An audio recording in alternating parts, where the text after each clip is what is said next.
बोले देवादिदेव आदिनाथ भगवान की जय। देवादिदेव चैतन्य चमत्कारी मूलय चिंतामणि पारसनाथ भगवान की जय। शासन नायक महावीर स्वामी की जय। आचार्य भगवंत कुंद कुंद स्वामी की जय। आचार्य भगवंत विराम सागर जी विशुद्ध सागर जी महाराज की जय। मम दीक्षा शिक्षा दाता विभाग सागर जी महाराज की द्वादश जिनवाणी माता की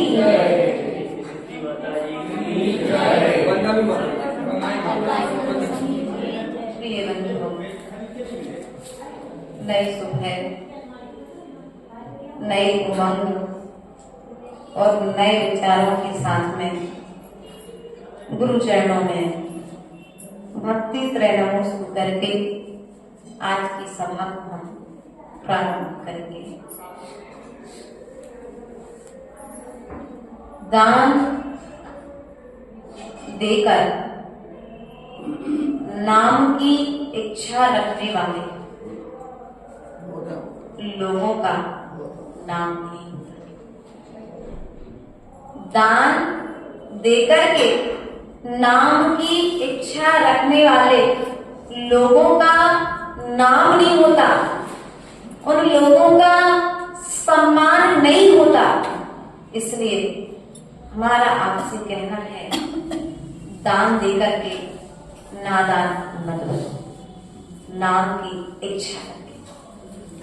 यदि इच्छा करनी है दान देकर के, तो उस पद की इच्छा करो जिस पद की इच्छा हमारे तीर्थंकरों ने की थी।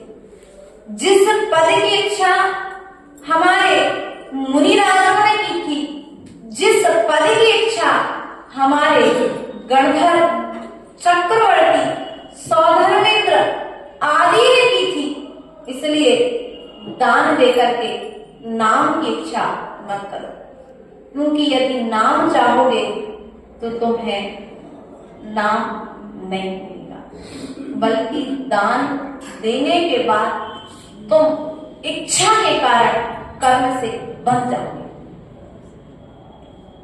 इच्छा के त्याग का नाम ही तो दान है। जहां पर इच्छाएं तुम्हारी शांत हो गई कि चलो हमारा इतने द्रव्य से काम चल सकता है, आधा दान, लेकिन उसके बाद में भी तुमने दान के बाद इच्छा कर ली कि अब मुझे ऐसा मिलना चाहिए, अब मिला नहीं तो वो दिया गया दान तुम्हारे लिए दुख का कारण बन गया। दीपक भैया ध्यान रखना, आप अध्यक्ष हो, यहाँ के अध्यक्ष मनीष भैया है, इनमें से कोई माताएं महिला मंडल के अध्यक्ष भी होंगी, ध्यान रखना। कमेटी में रहना तो, लेकिन दान आए तो दान व्यवस्थित रखना। दान को के साथ खिलवाड़ मत करना।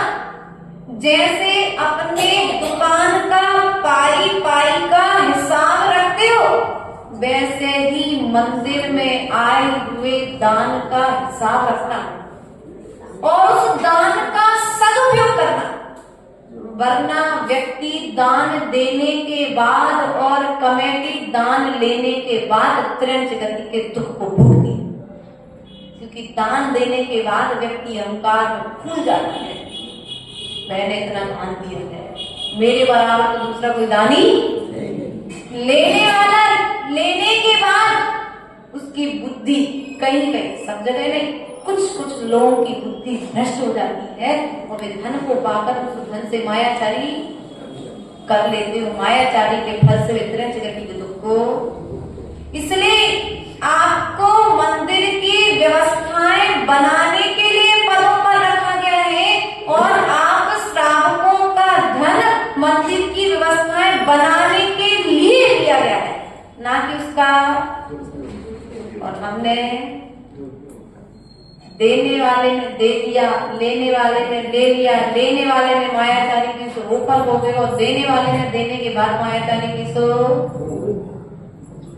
इसलिए दान देने के बाद में उस दान से सम्मान की इच्छा मत रखो, दान से सम्मान की इच्छा मत रखो, उस मान की पूर्ति मत करने दो।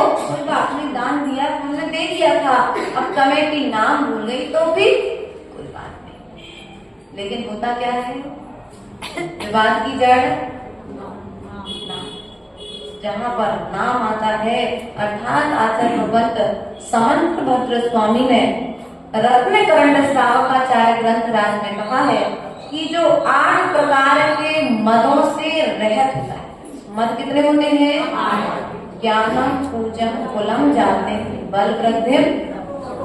ज्ञान का मद, पूजा का मद, बल का मद, धन का मद, रूप का मद आदि, कुल का मद, जाति का मद। जो ये मद है, यदि इनका तुम मद करते हो अर्थात अहंकार करते हो और अहंकार में आकर के दूसरे का अपमान करते हो, क्या होगा?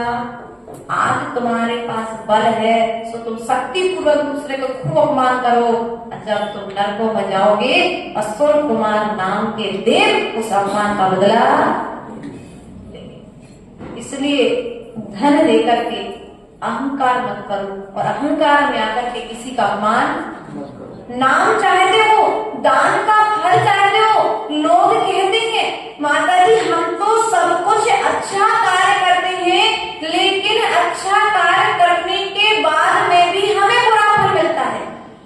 कोई बात नहीं, आज तुम्हें लग रहा है तुमने इस भाव में कुछ नहीं किया, लेकिन तुम्हारा वर्तमान कर्म बता रहा है कि किसी ना किसी भाव में तुम कुछ तो करके आए हो। कुछ ना कुछ इस भाव में नहीं किया। सीता ने जो कर्म का बंध किया था वो सीता के पर्याय में नहीं किया था। की पर्याय में उसने किया था, तो उस पर्याय में मैं आकर उसे फल को, अब कोई कहे, सीता कहे कि मैंने तो कुछ किया ही नहीं, लक्ष्मण मुझे उठाकर, वो रावण मुझे उठाकर के ले गया था, लक्ष्मण और राम मुझे जीत करके ले आए, इसमें मेरा क्या दोष? नहीं भैया, वर्तमान में कोई पाप नहीं किया था। श्रीपाल ने श्रीपाल की पर्याय में पाप नहीं किया था। श्रीपाल ने पूर्व की पर्याय में मुनिराज की निंदा की थी, सो वर्तमान में उसे फल को, कोई बात नहीं, कर्म मेरा ही है। कोई अच्छा कह दे अच्छी बात, बुरा कह दे तो और अच्छी बात, कम से कम आप मेरे इस कर्म की निजरा में सहयोगी बने। क्या होता है, कई बार जब गुरुओं के अंतराय हो जाते हैं और अंतराय होने के बाद श्रावक दुखी होता है। अब श्रावक चुनता किसे है? जो निर्बल होगा। श्रावक चौका, एक मान ले प्रतिभा भाभी का चौका लगा है ना, एक उदाहरण समझना, और प्रतिभा भाभी के चौके में अंतराय हो गया। अब प्रतिभा भाभी ने देखा कि आहार देने वाला कोई बच्चा बैठा, और वो भी बच्चा अपने घर का नहीं था, सदस्य नहीं था अपने घर का। अब क्या होगी स्थिति? कहाँ पता नहीं कहाँ से आ जाते हैं हाथ देने के लिए, सोच के नहीं देते। अब स्थिति उस बच्चे की, लेकिन उसी तरह पर यदि प्रतिभा भाभी के ससुर जी बैठे तो क्या होगा? कोई बात नहीं, पापा जी ने देख के तो दिया होगा, लेकिन वो अंतराय है, ऐसा होता है ना, ध्यान रखो। अंतराय कर्म, जब तक हमारा लाभ अंतराय कर्म को नहीं आएगा और तुम्हारा दान अंतराय कर्म का उदय नहीं आएगा, तब तक साधु को अंतराय नहीं आएगा।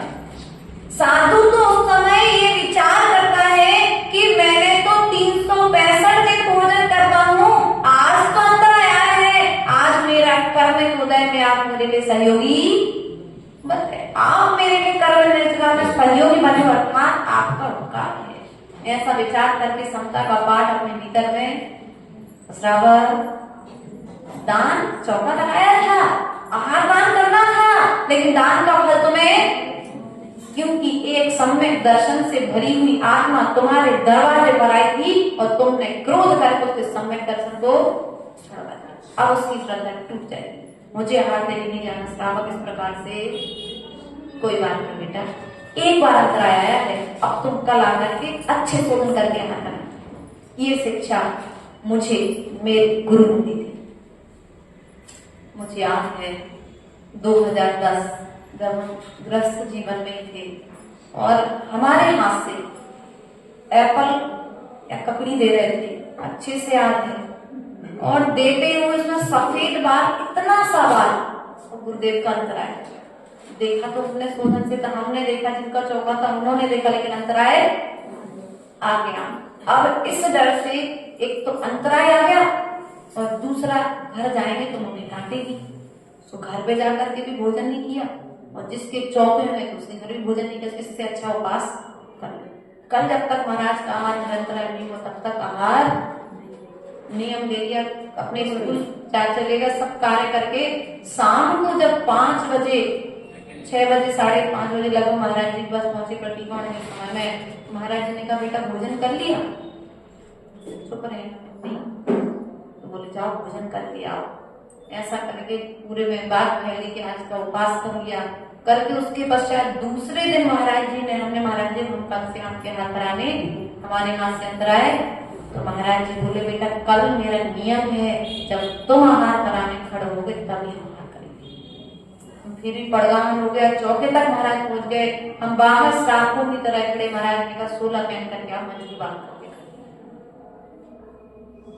अगर उन्होंने उस समय हमारा उत्साह नहीं बढ़ाया होता तो शायद हम आज यहाँ तक नहीं बैठे। तो ध्यान रखना, यदि कोई एक बार गलती करता है धर्म क्षेत्र में तो उसे निकृष्ट दृष्टि से मत देखो, उसका उत्साह बढ़ाओ, उसको इतनी गिलानी कहना ना करा दो कि वो साधु के पास जाना बंद कर दे, उसे इतना मत डांटो कि वो धर्म को छोड़ दे। प्रिय बंधु, हम दान तो देते हैं, लेकिन दान देते हुए भी हम कर्म की निर्जरा नहीं कर पाते। वो कृष्ण जो सम्यक्त को प्राप्त है अपने ग्रंथों के अनुसार, वो कुगतियों को प्राप्त करेगा। लेकिन वही कृष्ण मुनिराज को औषधि दान देने के कारण तीर्थंकर प्रकृति का बंध कर रहा है। हाँ, कृष्ण होने वाला भविष्य का तीर्थंकर है, होगा। तो ये बताओ, अब क्या किया उसने? मुनिराज को औषधि दान दी थी।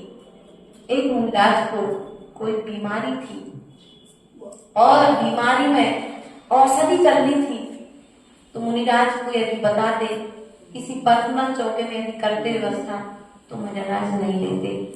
तो कृष्ण ने औषधि मंगवाई और मंगवा करके उस औषधि को लड्डू में मिलवा दिया और वो लड्डू सब चौकों में पहुंचा दिए। जहां मुनिराज पड़ गए उस चौक में मुनिराज को औषधि चल जाएगी। ऐसा, और आज आप क्या करोगे?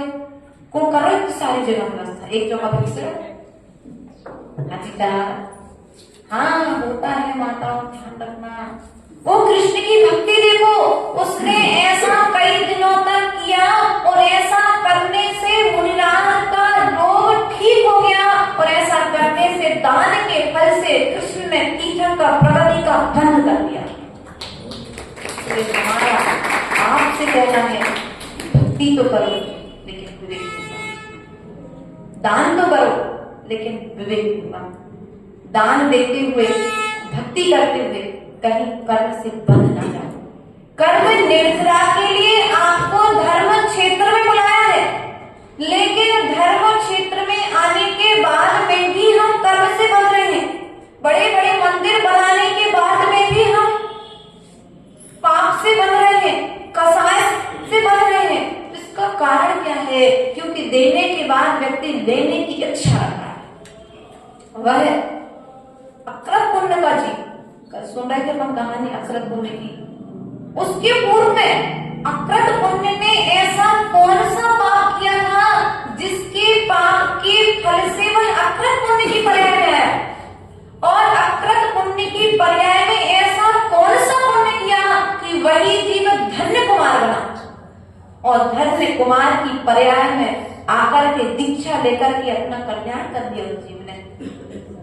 जीव एक ही है, लेकिन परिणति बदल गई तो पर्याय बदल गई। जब अक्रत पुण्य के पूर्व में वह जीव था धन्य कुमार का, तो उस जीव ने एक बहरूपिया बनकर के मंदिर के सोने के छत्र, चांदी के सिंहासन, चवर, रत्न जड़ित जो भी सामान रखा था, उस सामान को चोरी कर लिया था। हाँ, ये कहानी धन्य कुमार चरित्र पढ़ते हो, कल जो पुण्याश्रम कथा उसमें पढ़ रहे थे। चुरा लिया, चुरा तो लिया। ऐसा करने से किसी का कुछ नहीं गया, लेकिन जिसने चुराया उस चोरी करने वाले का सब कुछ चला गया। धन तो एक भाव में मिल गया, लेकिन उस मायाचारी का फल उसे भाव में भोगना पड़ा। वह उसी भाव में पूर्व में जो बहरूपिया बनकर के मंदिर में गया, अक्रत पुण्य के पूर्व में उस जीव ने जब सेठ बाहर गए थे तो चुरा लिया, धर्मशाला में रहता था, उससे गलत कुष्ठ रोग हो गया। क्या हो गया? गलत कुष्ठ रोग हो गया। उसके शरीर से पीप खून बहने लगा। ऐसी वेदना में वह आर्त रौद्र ध्यान करके मरण को प्राप्त हुआ और मरण को प्राप्त करके वह 7वें नरक में गया। कहां पर गया वो? 7वें नरक से निकल करके आर्त रौद्र ध्यान के साथ वहां से निकला तो सुअर हुआ। सुअर के बाद में गधा हुआ। आदि आदि पर्यायों को धारण करते हुए किसी मुनिराज का उसने संबोधन सुन लिया। त्रिंच गति में उसे कोई मुनिराज ने नमोकार मंत्र सुना दिया और नमोकार मंत्र के प्रभाव से वह अक्रत हुआ। लेकिन पाप अभी भी कटा नहीं है, क्योंकि मंदिर के निर्माण का भोग किया है। पाप अभी कटा नहीं है। इधर पर मां के गर्भ में जैसे ही आया हुआ धन का, घर का धन धीरे धीरे घटने लगा। और जैसे ही जन्म हुआ तो इधर धन अक्रत पुण्य का जन्म हुआ, उधर पिता का मरण हो गया। और पिता का मरण हुआ तो स्थिति ये बनी कि घर में भोजन के लिए भीख मांगनी पड़ी माँ के। दरवाजे दरवाजे जाकर के, जो घर में नौकरी करते नौकरों के घर में जाकर के माँ को नौकरी करनी पड़ी। काम करके उस माँ ने धैर्य से अपने दिन निकाल लिए। एक दिन वह माँ, बच्चे ने कहा मुझे खीर खानी है। खीर खाने के लिए माँ ने यत्र तत्र सर्वत्र सभी जगह से, कहीं से खीर, कहीं से दूध, कहीं से शक्कर एकत्रित करके उस बच्चे के लिए खीर बनाई। और जब खीर बनाई तो खीर बनाकर उस माँ ने कहा कि बेटा, यहाँ से कोई दिगंबर निराश आए तो उन्हें रोक लेना। मैं पानी भरकर, देखो कर्म कैसे कटता है, कर्म कैसे जुड़ा और कैसे काटा। उन्हें मुनिराज को तो रोक लेना, मैं पानी भर के आती हूँ। माँ पानी भरने चली गई। घर पर पूरा भोजन बना करके गई है। ऐसा नहीं कि महाराज आ गए तो तत्काल गैस जला के बना करके, ऐसा नहीं, बना करके गई है।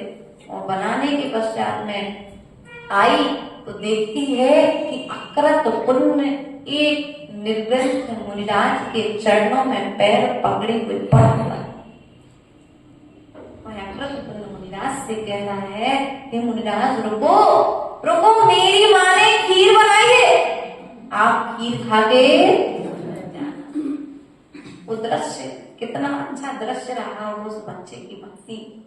और जैसे ही मुनिराज को आहार दान दिया गया, उस माँ ने उस खीर के 3 हिस्से लगाए, एक अपना, एक बेटे का और एक मुनिराज का। अब पुण्य पाप तो अक्रत पुण्य का कटना था, तो 2 हिस्से की खीर चलने पर मुनिराज का आहार पूरा नहीं हुआ। जैसे ही अक्रत पुण्य ने कहा कि माँ मेरे हिस्से की खीर भी चलाओ ना, और जैसे ही उस माँ ने अक्रत पुण्य के हिस्से की खीर चलाई, मुनिराज का आहार पूरा हो गया। अर्थात उसकी भावना से जो उसने आहार दान दिया, उन भावनाओं से दिया गया आहार दान से उसका पाप कर्म कट गया। और आगे आकर के वही जीव धन्य कुमार बना। इतना धन संपत्ति हो गया अक्रत पुण्य के घर में मुनिराज के आहार दान के पश्चात कि उसने अपने अक्रत पुण्य की पर्याय में मुनिराजों को रोज आहार दान देता। उसने अपनी मेहनत के बल पर जो धन कमाया, उस धन से जिनालयों का निर्माण करवाया, रत्नों की प्रतिमाओं को विराजमान करवाया, शास्त्रों का प्रकाशन करवाया। अर्थात पुण्य के जितने काम हो सकते थे उस अक्रत पुण्य सभी काम और करने के पश्चात मरण को प्राप्त हुआ और पुण्य के प्रभाव से स्वर्ग गया। स्वर्ग से आकर के धन्य कुमार हुआ। लेकिन पुण्य ने पीछा नहीं छोड़ा। पुण्य ने पीछा, क्योंकि बीज बंजर भूमि में नहीं बोया था, बीज उपजाऊ भूमि में बोया था। आयुषी बेटा पैसा कमाना, लेकिन पैसा कहाँ खर्च करना है पहले देख लेना। अगर उपजाऊ भूमि में दोगे, जहां जरूरत है वहां दोगे तो तुम्हारे धन का सदुपयोग होगा। और जहां ताली बज रही हो, मंच लगा हो, पब्लिक खूब सारी हो, वहां दोगे तो हो सकता है, संभावना है ऐसी कि तुम्हारे धन का दुरुपयोग हो सकता है। इसलिए जरूरतमंद के लिए दान करना। वह अक्रत पुण्य मर करके धन्य कुमार हुआ। और धन्य कुमार की पर्याय में जब बच्चे का जन्म हुआ तो नाल होती है जो बच्चे और माँ से जुड़ी हुई होती है, उस नाल को ले जाकर के पूर्वज जो बड़े थे उसको गढ़ाने के लिए खेत में गए। तो जैसे ही खेत को खोला उसके पुण्य से स्वर्ण से भरी हुई कढ़ाई मिली। जब उसके बालों का उतार करके उसके बालों को गढ़ाने के लिए गए तो स्वर्ण से भरे हुए कलश मिले। अर्थात ध्यान रखना, यदि पाप किसी भाव में करते हो तो इस भाव में तुम्हें भोगना है, और इस भाव में यदि पुण्य करते हो, किसी भाव में पुण्य किया है तो पुण्य भी आड़े आकर के तुम्हारी रक्षा करेगा। इसलिए प्रिय बंधु, दान दो, लेकिन दान दे करके खिन्न मत हो, मन में संकुचित भाव मत लेकर के आओ। ध्यान रखना, काम ऐसा करना कि एक को देख करके सबकी श्रद्धा। एक बार बाबा भारती की और खड़क सिंह की कहानी सुनी है पीयूष भैया, है ना? पढ़ी भी है, अभ्यास पाठ में आई है। खड़क सिंह धोखे से बाबा भारती का घोड़ा चरा करके ले गया। बाबा भारती ने कहा, कोई बात नहीं, तुम्हें घोड़ा ले जाना सो ले जाओ, लेकिन लोग कभी असहाय लोगों की रक्षा, उनका विश्वास असहायों पर देख उठ जाएगा। क्योंकि ये बाबा भारती के पास जब गया था तो असहाय बनकर के गया था, बीमार बनकर के गया था। तो बाबा भारती ने अपने घोड़े पर ऐसे बैठने के लिए स्थान स्वयं पैदल चलने लगा था, उसने उपकार किया था, लेकिन उस खड़क सिंह के दिल में खोट थी। उस खोट के बदले घोड़ा, लेकिन उसके दिमाग में बात रही, कभी असहायों पर से विश्वास न उठ जाए तेरे ऐसा काम करने से, इसलिए घोड़ा ले जा, लेकिन कभी कहना नहीं कि मैं उस घोड़े को चुरा करके। खड़क सिंह भी सोचता है कि मैंने गलत काम किया है, और रात को आकर उस घोड़े को वापस। इसलिए हमारा क्या हमसे कहना है, दान दो, लेकिन दान देने के बाद में इच्छा मत रखो, किसी भी तरह की भावना मत रखो, क्योंकि तुम अपना कर्तव्य करो, लेने वाले अपना कर्तव्य करेंगे। भैया, लेने वाले अपना कर्तव्य करेंगे। अब हमारे धन का क्या उपयोग हो रहा है, यदि ऐसा सोच करके तुम टकटकी लगा करके देखोगे तो तुम्हें कर्म का बंधन, जो गलत करेगा सो वो तुम्हें सजा देने की बात जरूरत, उसके कर्म स्वयं से फल देंगे। तुम तो दान देकर के बिल्कुल खुशी हो जाओ कि मैंने अपना त्याग कर दिया। जैसे मल को त्यागने के बाद पलट करके नहीं देखते हो, ऐसे धन को त्यागने के बाद पलट करके नहीं देखना। जो बेईमानी करेगा, लड़ना भी मत, धन को देने के बाद हिसाब मत मांगना, हमारा दीदार क्षेत्र से आप बाहर हो गया काम। हाँ मनीष भैया, अध्यक्ष तो वही हो भैया, अपनी गति बिगाड़ नहीं देना, अध्यक्ष पद पे आ गए। इसलिए हमारे जबलपुर के पास एक सहपुरा करके कुछ एक स्थान है, अच्छा 9 मंदिर हैं, 9 मंदिर की एक कमेटी है, एक अध्यक्ष है। बड़े मंदिर से दान, सभी मंदिरों की पात्र खुलते हैं जो दान पात्र रखी जाती है, उन सब पात्रों को एक जगह एकत्रित करके सब मंदिरों में, जिस मंदिर में जिस चीज की व्यवस्था की जरूरत है उस व्यवस्था को पूरा। ये नहीं होता जो हमारे मंदिर को दान मंदिर नहीं, हमें सब मंदिर बना। वहां पर हम जब जून में ये सागर चातुर्मास के पूर्व में पहुंचे तो मैंने एक व्यवस्था बहुत अच्छी लगी। वहां पे उन्होंने चातुर्मास का श्रीफल चढ़ाया, उसके बाद लेकिन हमारा कुंडलपुर आना था तो रुकना नहीं हुआ। लेकिन जैसे ही हम पहुंचे तो वहां कांच के ऊपर एक ऐसा कांच लगा था, उस पर एक स्लिप लगी थी, इतनी आय, इतनी व्यय और इतना शेष। क्या लिखा था? आय, व्यय और शेष। इतना इस साल में आया है, इतना इस साल में व्यय हुआ है और इतना अभी शेष मंदिर में है। यदि इतना क्लियर रखोगे ना, कोई आपसे पूछने नहीं आएगा कि भैया कहाँ है हमारे पैसा। क्लियर रहना बिल्कुल। जैसे जल में यदि जल स्थिर हो तो अपना चेहरा दिखाई देता है, उसी प्रकार से यदि हमारे भीतर में खोट नहीं है तो हमें हिसाब देने में तकलीफ। जितने लोग हम नहीं कहते, आगम कहता है। जितने लोग इन मंदिरों के हिसाबों में चीटिंग कर रहे हैं, बेईमानी कर रहे हैं, वे सब कुगतियों को भोगने वाले हैं। ये हमारी बीमारी कह रही। देखो धन्य कुमार में होगा कि नहीं होगा? हाँ, परिवार नष्ट हो जाते हैं, अच्छी से अच्छी संपत्ति नष्ट हो जाती है। इसलिए दान दो, दान देना बुरा नहीं है। तो आचार्य भगवत कुंद स्वामी ग्रंथराज रयण सार ग्रंथ में दान के 7 स्थान बताते हैं। कितने स्थान बताते हैं? 7 स्थान। अर्थात वे 7 स्थान कौन से हैं? पहला तो जिनालय, दूसरा जिन शास्त्र, जिन गुरुओं के लिए जो व्यवस्थाएं आप लोग बनाते हैं, उसके पश्चात में जिन मंदिरों का जीर्णोद्धार हो रहा हो। कहां पर?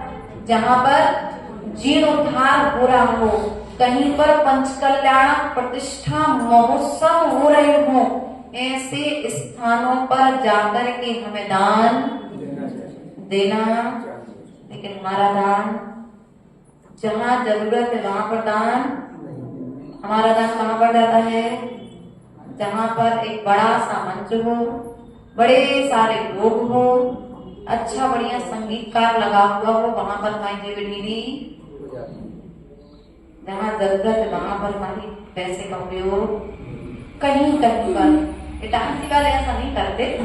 हाँ, जो बेचारे मुझे हमसे कह रहे हैं, तुमसे नहीं कह रहे, ऐसा कहीं पर देखने में आता है। तो हम आपसे कहना चाहेंगे, यदि आप धन के फल को भोगना चाहते हैं तो दान दो। राजा श्रेयांस और सौम्य की तरह जिन्होंने आहार दान दिया तो जिन शासक एक बार आहार दान दिया भगवान आदिनाथ के लिए, और उनके दान के प्रभाव से दान तीर्थ प्रारंभ हो गया। उस अभय दान में प्रसिद्ध चांडाल, जिसने अष्टमी चतुर्दशी के दिन बलि नहीं दूंगा, एक नियम लिया था, वो चांडाल आज ग्रंथों में आचार्यों की कलम से लिखने की युग बन गया। इसलिए जाते जाते ऐसा काम करके जाओ कि कोई महापुरुष अपने मुख से तुम्हारा नाम लेने के लिए आतुर हो जाए, वो तुम्हारा नाम लेना अपना सौभाग्य समझे। राजा श्रेयांस सौम्य सामान्य श्रावक हैं, चंडाल जो एक महीने में 30 दिन में से मात्र 4 दिन पाप करने का त्याग कर रहा है, बाकी 26 दिन पाप। उसके बाद भी आचार्य उस 4 दिन के पुण्य की महिमा को अपने ग्रंथों में वर्णित कर रहे हैं। इसलिए हमें दान देने के पश्चात हमें विचार करना चाहिए कि हम दान देकर के पाप का फल भोग रहे हैं कि दान करके हम पुण्य का फल भोग रहे हैं। वरना आचार्य भगवत कहते हैं, स्वापी देवोपि देवस्वा जाए दे धर्म ते विशाल, कापी नाम भवेत्तन्या संपद धर्माचरणा। अर्थात धर्म के प्रभाव से स्वान भी देव हो जाता है, और अधर्म के प्रभाव से स्वान भी क्या होता है? देव भी स्वान हो जाता है। इसलिए ध्यान रखना, धर्म के प्रभाव से हमें देव होना है, स्वान नहीं होना। हमें धर्म के प्रभाव से हमें तीर्थंकर बनना है, हमें भगवान बनना है, हमें सिद्धशिला पर जाकर के विराजमान होना है, हमें नरक निगोद त्रेच मनुष्य देवगति आदि के दुखों को नहीं भोगना है। तो एक बीच में रुकने का स्थान है, स्थायी तो रुकने का स्थान कौन है? अपना सिद्धालय, अर्थात सिद्धशिला पर जाकर के कर्मों का क्षय करके हमें विराजमान होना है। इसलिए प्रिय बंधुओं, उस शास्त्र दान में प्रसिद्ध वह कौन थे? कौन था? शास्त्र दान में प्रसिद्ध कौन था? एक वह ग्वाला जो देख रहा है कि पूरे जंगल में आग लग चुकी है, लेकिन इस पेड़ की कोटर तक आग नहीं पहुंची। इसका कारण क्या है? पेड़ ऊपर जल रहा है, लेकिन नीचे क्वार्टर में आग। कारण देखा कि उस पेड़ के भीतर में कोई ग्रंथ रखा। जाकर के उसने उस ग्रंथ को उठाया और उठा करके उसने सोचा कि मैं तो पढ़ा लिखा हूं नहीं, क्योंकि मैंने जीवन भर गाय बकरी चराई है। तो एक काम करूंगा, जब कोई महात्मा मिलेंगे मैं उन्हें ये भेंट कर दूंगा। और समय के साथ कुछ दिनों पश्चात वहां पर एक मुनिराज पधारे और मुनिराज के वह शास्त्र देने के प्रभाव से वह वर्तमान का आचार्य कुंद स्वामी बनाए। एक बार बार, लेकिन एक बार देने पर क्या कुंद जैसे ज्ञानी बन जाएंगे? हाँ, बन सकते हैं। जितने भक्ति भाव के साथ उस ग्वाले ने शास्त्र दान दिया था, जितनी कर्म निर्जना उस ग्वाले ने की थी, यदि उतनी भक्ति के साथ हम शास्त्र दान करेंगे तो हम भी कुंद स्वामी के जैसे ज्ञान को प्राप्त होंगे। लेकिन शास्त्र दान करते हुए भी अहंकार टकरा जाता है। कभी कभी हमने सबसे बड़ी बोली ली, चाहे 101 की बोली ले, चाहे 1001 की बोली ले, पुण्य उतना ही लगेगा। बस वो समाज की एक व्यवस्था होती है जिसे व्यवस्थित बनाए रखने के लिए एक मूल का चयन किया जाता है। इसलिए माताओं, दान की महिमा अपने बच्चों को सिखाओ, उन्हें बताओ। कहानियां सुनने से क्या होगा? कहानियां सुनने से हमारे जीवन में परिवर्तन आएगा। देखो तो आवास दान, सुनिए आवास दान की कहानी। उस आवास दान में या यूं कहें अभय दान में, एक तो मुनिराज की रक्षा करता है तो अभय दान, और मुनिराज के लिए आवास देता है तो आवास दान। एक कहानी में दो दान की महिमा आई है। वह जीव धन्य है। एक समाज में, गांव के पहले ऐसे नहीं होते थे कि एक समाज के 100 घर एक गांव में है, 2 घर किसी समाज के, 2 घर किसी समाज के, 2 घर किसी समाज के, ऐसे मिलकर के 10-12 घर के एक गांव हो जाए। लेकिन आज क्या है, ये एक समाज को अपनी व्यवस्था बना देते हैं। उसी गांव में एक कुछ हमारे दूसरे धर्म को मानने वाले बंधु और कुछ जैन धर्म को मानने वाले बंधुओं ने मिलकर एक सामुदायिक भवन का निर्माण किया। और जैसे ही उस सामुदायिक भवन का निर्माण किया तो वहां पर सभी धर्मों के साधु आकर के रुकते थे। एक बार एक दिगंबर मुनिराज का आना हुआ, और जैसे ही दिगंबर मुनिराज का आना हुआ तो एक अदर धर्म को मानने वाले व्यक्ति ने, बच्चे ने कहा कि ये मुनिराज यहाँ पर नहीं रुकेंगे। क्यों नहीं रुकेंगे? जब सामुदायिक भवन सभी साधु संतों के लिए बनाया गया तो सभी धर्म के साधु यहाँ पर रुकना चाहिए। ऐसा करके गांव के कुछ लोग एक पक्ष में, कुछ लोग दूसरे पक्ष में होगा, दोनों के बीच में लड़ाई। और जब दोनों के बीच में लड़ाई हुई तो 8 रौद्र ध्यान करके दोनों मरे। तो एक जंगल में जाकर के ब्याह हो गया अर्थात, और दूसरा जंगल में जाकर के सुकर हो गया। दान के घर से ध्यान रखना। लेकिन 8 रौद्र ध्यान नहीं छोड़ा ना, सुधा करके, लेकिन फिर भी संस्कार नहीं गया उस जीव का। जंगल में एक मुनिराज एक गुफा में विराजमान थे। उस व्याधि के लिए खुशबू आई कि कोई नर यहाँ पर है। वो व्याध उस मुनिराज को खाने के लिए गुफा की ओर आ रहा है, और इधर सुकर देखता है कि दिगंबर मुनिराज गुफा में बैठे हैं। उन मुनिराज के लिए देख कर तो उसे जाति स्मरण हो जाता है, और जाति स्मरण के प्रभाव से वह क्या करता है, उन मुनिराज की रक्षा करने के लिए गुफा के आगे व्याध खाना चाहता है, तो रक्षा कर रहा है। उसके प्रभाव से दोनों के बीच में युद्ध होता है, और फिर दोनों आर्तरोध ध्यान करके मरते हैं। लेकिन एक आर्तरोध ध्यान के मरने पर उसके भीतर में धर्म की भावना श्रेष्ठ थी, मुनिराज की रक्षा करने का भाव था। तो एक स्वर्ग में चला जाता है, और एक मुनिराज को खाना चाहता था तो नरक में चला जाता है। इसलिए हमारा भी आपसे कहना है, अपने अपने घर बनाना, लेकिन एक जो वर्तमान की व्यवस्था है उसमें साधु के लिए भी व्यवस्था, क्योंकि अब पंचम काल की व्यवस्था है। आचार्य परमेश की बट्टिके स्वामी की मूलाचार में आज्ञा नहीं है कि साधु जंगल में रहे। द्रव्य क्षेत्र काल और भाव को देख कर के साधु अपनी चर्या का निर्दोष तरीके से पालन करे। इतना कहकर के भगवान ने बट्टिके स्वामी ने मूलाचार में अपनी बात को समाप्त कर दिया। इसलिए हम भी आपसे कहना चाहेंगे कि धन आपके पास में है, उपयोग आपको करना है। अब कहाँ करना है ये विषय आपका है। इसलिए कभी भी साधु को लाना अच्छी बात है, रोकना अच्छी बात है, लेकिन आने के बाद, साधु के रुकने के बाद एक बार ये भी देख लेना आगे की व्यवस्था क्या है। उस धन को मात्र एफडी बना करके बैंक में मत रखते जाना। तात्कालिक की परिस्थिति को समझ करके, कई बार हमने ऐसा देखा है, साक्षात देखी बात बताते हैं।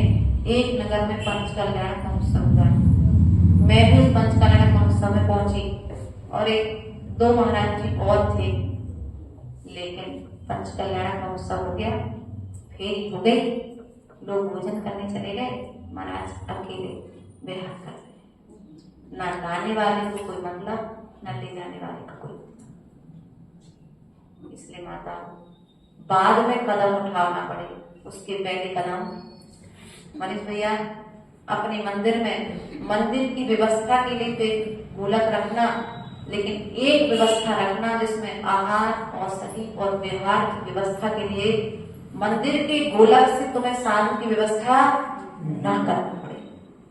क्योंकि आज सबसे बड़ी समस्या है, समाज साधु को लाना तो चाहती है लेकिन व्यवहार कराना नहीं चाहती। साधु से पैसा उगाना तो चाहती है लेकिन साधु की सेवा में उस धन को लगाना नहीं चाहती है। फिर तो भूल जाते कि कौन से संघ के साधु, कहाँ के साधु क्या है। फिर तो दीपक भैया रियल स्थिति है कि हमारे समाज वाले प्रश्न उठाते हैं ना कि वे साधु गाड़ी रखे हैं, वे साधु चौका लेके चलते हैं, वे साधु के साथ कर्मचारी हैं, आदि आदि हम कमेंट्स करते हैं। लेकिन उसके पहले एक बार अपने भीतर में झांक करके देखो, इसमें हम कितने जिम्मेदार हैं। अगर कहीं ना कहीं इस समाज के नहीं तो कहीं ना कहीं दूसरे समाज के श्रावक इसमें जिम्मेदार, तब कहीं जाकर के साधु को व्यवस्थाओं को ओढ़ना पड़ता है। इसलिए मेरे बंधुओं, दान का सदुपयोग करो, दान को दो, लेकिन दान को देने के पश्चात दान से इच्छा मत रखो। साधु इच्छा नहीं रखता, लेकिन श्रावक जब अपना कर्तव्य नहीं करता है तो दुर्घटनाएं घटित हो जाती है। दुर्घटनाएं घटित हो तो उसके बाद हम फिर सब इकट्ठे होकर के आ जाते हैं, एप्लीकेशन देने जाते हैं थाने में। नहीं भैया, थाने में जाने की तुम्हें जरूरत ही नहीं है। उसके पहले तुम इतनी जिम्मेदारी से काम कर लो कि फिर तुम्हें जरूरत, लेकिन बाद में पहले तो हम जानते ही नहीं है। ऐसा होता है कई बार। साधु जब मिलते, हमारा तो शुरू से इतना अच्छा पुण्य रहा वकील साहब कि हमें कहीं किसी से व्यवस्था के लिए याचना नहीं करनी पड़ी। गुरु का आशीर्वाद कहो कि पूर्व जन्म का कोई पुण्य कहो कि प्रभु भक्ति का प्रसार कहो कि जो सोचा सो अपने आप आगे से व्यवस्था बनती गई। आज ममता दीदी हैं, बाल ब्रह्मचारी अमित भैया जी हैं, दोनों माता जी के बड़े भैया। जब कभी व्यवस्थाएं थोड़ी बहुत गड़बड़ाती हैं तो दोनों कहते, माता जी हम तो बैठे, आपको किस चीज की चिंता करनी। मतलब इतने सारे दो बंधे जो हमारे साथ में है, दो स्तंभ कहना चाहिए। अगर हम आज आपके बीच में बैठे हैं तो कहीं ना कहीं हमारी दोनों कालिका माता जी और हमारे ब्रह्मचारियों का समूह है जो हमें निर्विकल्प रख के जिन शासन की प्रभावना कराने में सहयोग करते हैं। लेकिन कहीं कहीं और लोगों की दृष्टि इनके प्रति हीन दृष्टि है, हीन दृष्टि है ना। हम तो साधु को तो आहार करा देंगे, लेकिन ब्रह्मचारियों को आहार यहाँ की नहीं दूसरी जगह यहाँ की तुम चर्चा ही नहीं करते। यहाँ के लोग तो इतने अच्छे हैं कि इन्हें कुछ सिखाने की जरूरत है ही नहीं है। लेकिन ये ममता दीदी और जो अमित भैया बैठे हैं वो भी करोड़ों के मालिक हैं। ये ममता दीदी भी करोड़ों की मालिक है। ये सोने के कंगन वाली दीदी प्रसिद्ध हो गई है। ध्यान रखना, इन्होंने तीर्थंकर भगवान के माता पिता बनने का सौभाग्य प्राप्त कर लिया।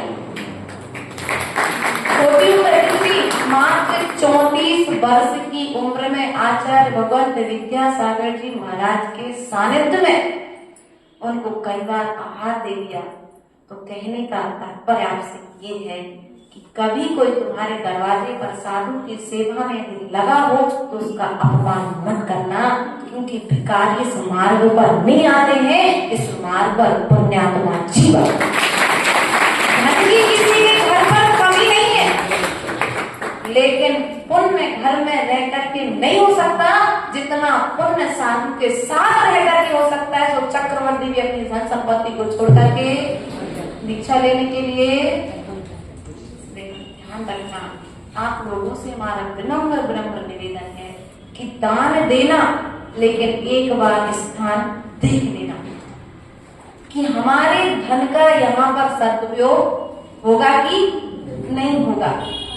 वरना हम दान देकर के अहंकार और सम्मान की भूमि के कारण अपमान को प्राप्त होते हैं। और इस भाव में नहीं, यदि इस भाव में तो ठीक है भैया, तुम्हें दान के फल से व्यक्ति सम्मान दे देगा, लेकिन व्यक्ति दे सम्मान, तुम्हारे भीतर में भूख नहीं होना चाहिए। भैया हंसी के दादाजी, आपके भीतर में इच्छा नहीं होना चाहिए कि आपका सम्मान हो। यदि आपके अंदर इच्छा है तो कर्मबंध का कारण, और यदि आपके अंदर इच्छा नहीं, माता जी नाम लिखवाते तो देखो 2 प्रकार से नाम लिखाए जाते हैं। एक तो जिसने दान दिया है उसका नाम इसलिए लिखा गया है उसके दान को देख करके दूसरे दान देना सीखें, है ना। और यदि कुछ इसलिए नाम लिखे जाते हैं कि भैया जी उनको नाम नहीं लिखे तो आने की व्यवस्था कैसे बनेगा, और डर के कारण दिखना पड़ता है। लेकिन ध्यान रखना मनीष भैया, तुमने संत निवास के लिए जगह लेने का विचार किया है, बिल्कुल घबराना मत, चिंता मत करना।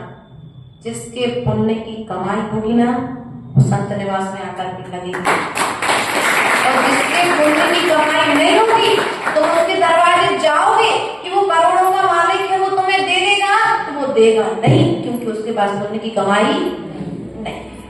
एक कथानक याद आ जाता है, दान के क्षेत्र में जब बोलते हैं तो कथानक प्राय करके सुना देते हैं जिससे बिल्कुल व्यक्ति क्लियर हो जाए। एक जगह पर संत निवास बनाने की चर्चा भी हुई, जिनालय बनाने की चर्चा हुई, ऐसा समझने पर। और जिनालय बनाने के लिए जब लोगों ने विचार किया तो लोगों ने कहा चलो भैया अपने नगर के जो सेठ हैं एक बार उस सेठ से भी पूछ लें। अपन सब तो ठीक है भैया, नॉर्मल व्यापार वाले छोटी छोटी दुकानें 10-10 रुपए इकट्ठे करेंगे सो काम हो जाएगा, लेकिन यदि सेठ के पास जाएंगे तो सेठ थोड़ी बड़ी रकम दे देगा। ऐसा विचार करके समाज के सभी श्रावक सेठ जी के पास पहुंचे। तो सेठ जी ने कहा एक काम करो, अभी तुम जगह ले लो, अगली बार में दान, जब तुम शिलान्यास शादी करोगे तब हम दान। तो शिलान्यास की बारी आई, शिलान्यास के समय लोग गए तो सेठ जी ने कहा भैया अबे तुम कर लो, अबे हमारे मोड़ा की शादी है, हम अगली बार दान कर देंगे। अगली बार फिर गए तो सेठ जी ने कहा कि देखो अबे तुम प्रतिमा ले आओ, जब पंचकल्याण हुई उस समय हम पंचकल्याण प्रतिष्ठा समाज में की, अब सेठ जी के घर नहीं जाए, जैसे भी व्यवस्था बनेगी हम 56 भोग ना दे करके दाल रोटी सब्जी खिलाएंगे, लेकिन अब सेठ जी के दरवाजे पर बार बार नहीं जाएंगे। तो पंचकल्याण प्रतिष्ठा महोत्सव प्रारंभ हुआ, साधुओं का आगमन हो गया, सब तरह की व्यवस्थाएं बन गई, सब लोगों ने अच्छा भरपेट भोजन किया। और सीधे शाम को कार्यालय में आया, बोले भैया अब तक जरूरत हो तो बताओ। तो लोगों ने कही सेठ जी व्यवस्थाएं तो सब बन गई, भोजन की, रेलवे की, पंडाल की, सबकी, पंडित जी की, सबकी व्यवस्था होगी, व्यवस्थित हो गई। लेकिन जितने लोग आए हैं उनके दीर्घ संकट जाने की व्यवस्था गड़बड़ा है, अर्थात शौचालय की व्यवस्था अगर अब बन जाए तो शौचालय की व्यवस्था, अर्थात जिनका धन पुण्य का होगा सो जिनादा में लगेगा और जिनका धन पाप का होगा तो शौचालय। इसलिए ध्यान रखना, जब तुम्हारे पास साधु आए तो समाज का खराब होगा, सबसे पहले दान करवा देना, बाद का इंतजार नहीं करना, वरना हमारे जाने के बाद वो धन कोई शौचालय की व्यवस्था में चातुर्मास कराओ तो चातुर्मास के रहते रहते दान दे देना तो साधु की व्यवस्था में उपयोग में आ जाएगा। विधान करवाओ तो विधान के रहते रहते विधान की राशि विधान में जमा कर देना तो द्रव्य में उपयोग हो जाएगा, वरना तुम्हारे जाने के बाद फिर वो कहाँ लगेगा, फिर कहीं रेल की वो क्या रेलिंग लगे, कम जीना बनाने में लगे, कम गड्ढा खोदवाने में लगे। इसलिए धन का उपयोग जब तुमने दान बोल दिया है तो इतना ही, हम तो ये कहते हैं भैया दान उतना बोलो जितनी हैसियत है, कर्जा लेकर के दान नहीं करना, इतना दान की, इतनी दान की राशि लेना कि जितनी राशि अपने जीते जी चुका सको, अपने बच्चों को कर्जदार बना करके मर जाओ। हम जब भी विधान कराते हैं मनीष भैया, यहाँ जहां भी चातुर्मास करते हैं, हम सबसे एक ही बात करें, हमें नहीं चाहिए कि तुम लाखों करोड़ों की बोली लो, हमें तो इतना चाहिए कि हमारे रहते रहते तुम्हारी राशि कमेटी के पास आ जाए, तुम्हें हमारे बाद तुम्हारे पास किसी कमेटी को हाथ जोड़ के नहीं जाना पड़े।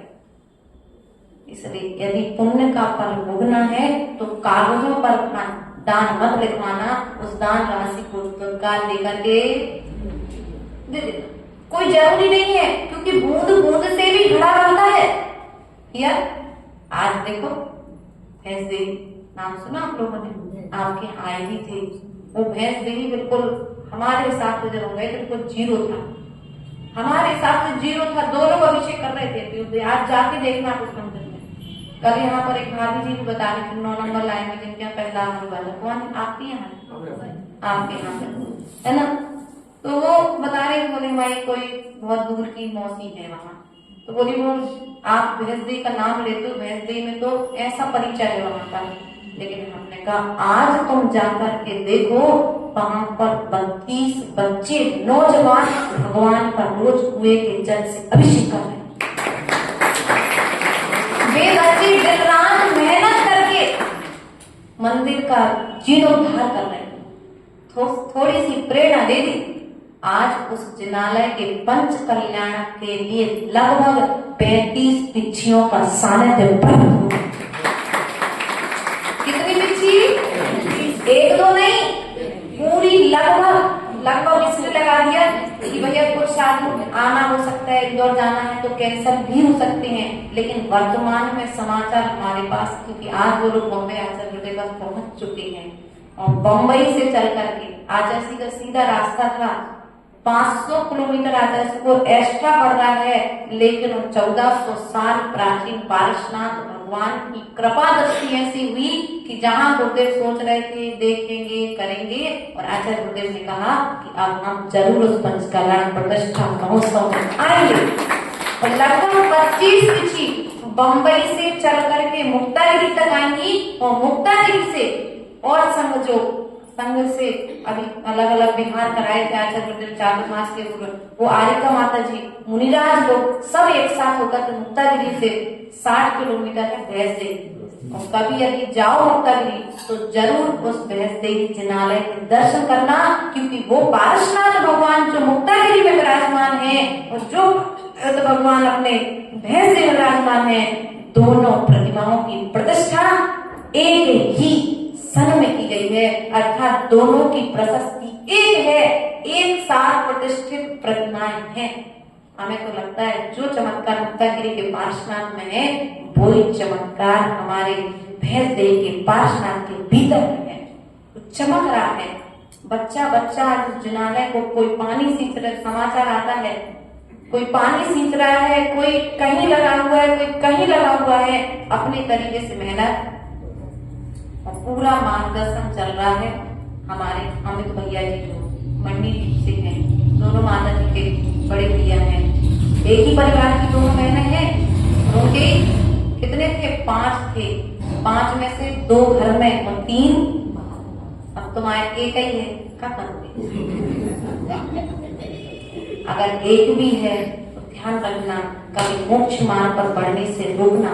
मनीष भैया 3 है, एक सम्यक दर्शन है, एक सम्यक ज्ञान है, तो एक सम्यक चारित्र है, और तीनों में से किसी एक का अभिमान बन जाए तो रोकना मत, क्योंकि यदि तुम यदि मोक्ष मार्ग पर होने लगाओगे तो तुम भी एक दिन मोक्ष मार्ग पर बढ़ जाओगे।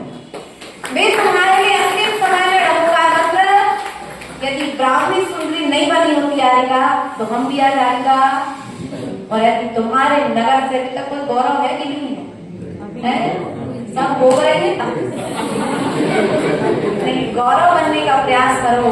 प्रतिमाधारी तो है, व्रती पे अन्यथा मत लेना, मुख से निकल गया धोखे से।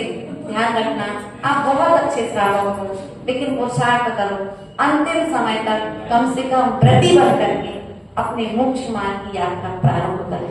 क्योंकि श्रावक हो तो इतना तो हो जाए कि अष्टमी चतुर्दशी के दिन हम कुएं का पानी और शुद्ध भोजन करेंगे।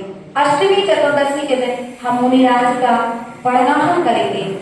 मुनिराज नहीं रहे नगर में, फिर भी हम पड़गाहन के लिए तो खड़े होंगे। शुद्ध भोजन बनेगा। अभी हम लोग रास्ते में थे, ये होशंगाबाद के पास में, होशंगाबाद में थे प्रवेश के समय, उस चौके में थोड़ा सा अंधेरा होने के कारण चौका कैंसिल किया। ध्यान रखना भैया मनीष, कभी भी कोई साधु आए तो आप लोग का तो क्या होगा रात्रि भोजन। माताएं तो लगभग 95% माताओं की रात्रि भोजन पे, 5% में ही जो थोड़ी सी मतलब है, अब समझ जाओ। देखो ज्यादा नहीं कहना, तो फिर ये लोग आएंगी नहीं, तो 5% होगी जो रात्रि भोजन करती होगी। तो हमारे ऐसा कहना है कि तुम लोग रात में करो, लेकिन साधु को अंधेरे का बना भोजन मत खिलाओ। क्या चौका बनाना है बनाओ, लेकिन ऐसा बनाओ जिस चौके में सूर्य का प्रकाश पहुंच सके। जिस चौके में सूर्य की किरणें नहीं पहुंच रही हैं, उस चौके का बना हुआ भोजन साधु नहीं कर सकता है।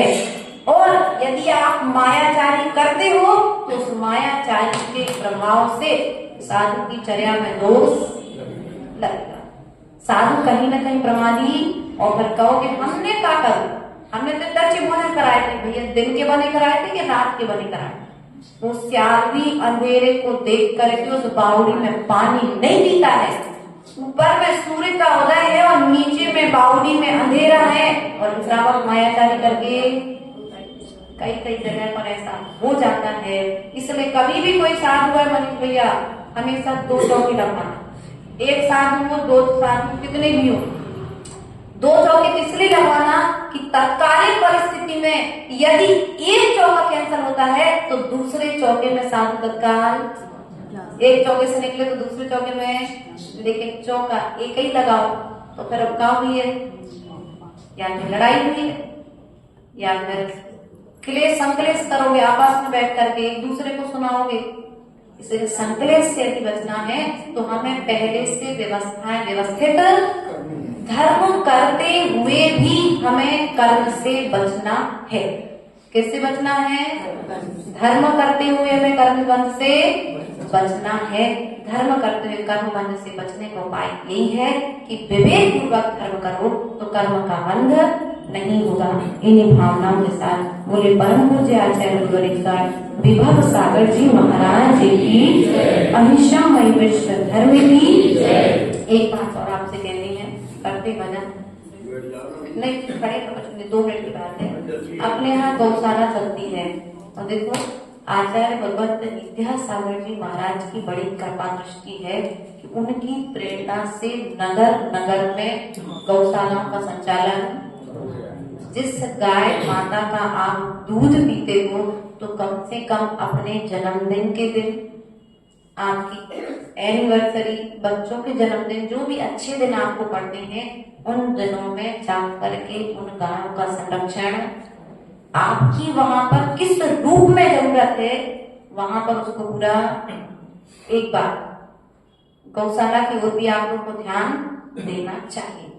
दूसरी बात, मंदिर आदि आदि व्यवस्थाएं तो हम सब कर रहे हैं, लेकिन हम अध्ययन करते हैं, कभी कभी देखते हैं कि अन्य जो अपने ही बंधु हैं, जैसे श्वेतांबर समाज है, तो श्वेतांबर समाज के विकास का कारण क्या है? उन्होंने मंदिर भी बनवाए, धर्मशाला भी बनवाई, सब कुछ कराया, लेकिन वे अपने उस धन का सदुपयोग बच्चों के अध्ययन में नहीं दी। क्या करते हैं? नई पीढ़ी के लिए जो अपना एकांत पद को मानने वाले स्वाध्याय प्रेमी जीव हैं, उनके विकास का कारण क्या है? उसके विकास का कारण वे अपना धन मंदिरों में, प्रतिमाओं में, शास्त्रों के साथ साथ जो चेतन कृतियां हैं, होने वाले भविष्य के भगवान हैं, जो आगे जाकर के धर्म को आगे बढ़ाने वाले हैं, वे उनके संवर्धन में लगाते हैं। इसलिए यदि तुम्हारे नगर में कोई ऐसा बच्चा है, किसी बच्चे, चाहे अदर कास्ट का हो, चाहे अपने जैन समाज का हो, यदि उसको तुम्हारी जरूरत है और आपको लगता है कि मुझे देना चाहिए, तो आप वहां पर जाकर के सहयोग करेंगे। तो हो सकता है तुम्हारी कोख से जन्म लेने वाला बेटा तुम्हें एक समय पर छोड़ दे, लेकिन जिस बच्चे के लिए तुम पढ़ाओगे, वो बच्चे पोस्ट पर जाकर के कहेगा कि उन्होंने हमारा पढ़ाई में सहयोग, जीवन भर तुम्हारे गुणगान। बागवान पिक्चर देखी ना? देखी है? एक बार देख लेना। यह हमारी है जो आज वर्तमान में हो रही है। उसमें यही किया था ना, उसने एक को पढ़ाया था, 4 जो खुद के तुमने तो छोड़ दिया था और एक ने उसका साथ दिया था। तो ऐसे बिल्कुल अपने धन का उपयोग जिस क्षेत्र में तुम्हें जहां पर लग रहा है, उसमें आप लोग अपने धन का उपयोग करके कर्म की निर्जरा कर सकते हैं। बोले महावीर भगवान की जय। जब जीवन का अंत हो, मेरे सामने एक संत हो, जब जीवन का अंत हो, मेरे सामने एक संत हो, मेरे ओठों पर अरिहंत हो, महावीर का वह पंथ हो, मेरे ओठों पर अरिहंत हो, महावीर का वह पंथ हो। कसायों की आग में जलता जलता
भूत भव सरस्वती प्रथमानि उपकरणानि उपचरणानि उपद्रव्यानि योग्येभ्यो नमः अनर्घ्य फल प्राप्ताय अर्घ्यं निर्वपामि।